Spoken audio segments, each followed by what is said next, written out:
Accroché après le premier tour, le classement de l'Open de Saint-François, région Guadeloupe, ne s'est pas vraiment décanté à l'issue du deuxième. Avec 9 joueurs qui se tiennent en moins de 3 coups au sommet du leaderboard, bien malin qui pourra prédire le nom du vainqueur de cette édition 2019. Il faudra en tout cas compter sur Edoardo Liparelli, déjà co-leader après le premier tour, l'Italien occupe toujours la tête. Avec sa carte de -3 vendredi, il pointe désormais à -8 total.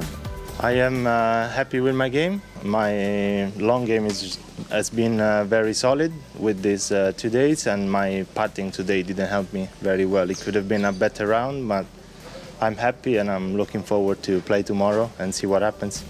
Deuxième au classement de l'Alps Tour, Liparelli court toujours après un premier titre cette année, lui qui a frôlé la victoire à plusieurs reprises. I have 3 second places now. And yeah, I will be very happy to get my win, but I don't want to put expectations on myself, or I don't want to think about it. Of course, being in that spot, it's good going into the last round, but I'm not thinking too much about it. I'll think about tomorrow and see what happens playing shot by shot. Aux côtés de Liparelli, on retrouve l'Argentin Leandro Marelli, auteur de la meilleure carte du jour, avec 7 birdies pour 2 bogeys et un superbe -5. À -8, les deux leaders devancent d'un coup un autre Argentin, Rafa Echenique, seul troisième en -7.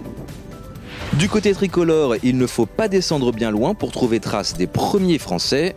Auteur d'un très bon deuxième tour en -4, Maxime Raduro est 4e. Une jolie performance pour un joueur tenu écarté des fairways depuis plus de 3 mois. Je reviens de 3 mois de blessure au poignet, donc c'était vraiment le retour à la compétition cette semaine. Après, hier, j'ai pas très bien tapé la balle, mais j'ai super bien puté. Et aujourd'hui, c'était un peu l'inverse. J'ai super bien joué, un peu moins bien puté.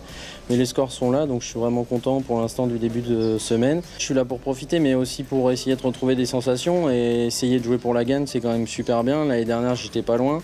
Donc j'espère que cette année, je vais essayer de me battre pour gagner encore une nouvelle fois. Et aux côtés de Raduro, à 2 coups de la tête, Xavier Poncelet est lui aussi 4e. Malgré un début de partie compliqué, le Bordelais s'est accroché pour rendre un bon -3.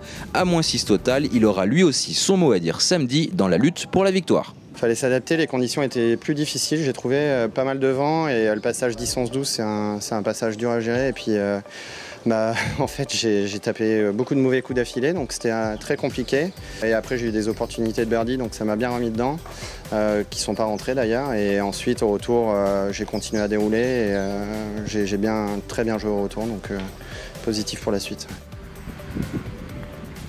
C'est mieux d'être à -6 que batailler pour le cut et ça me laisse toutes les chances pour demain pour accrocher quelque chose de beau ici. De toute façon, je suis venu pour ça, donc voilà, on va tout faire en sorte pour éditer une bonne carte demain et se laisser les chances.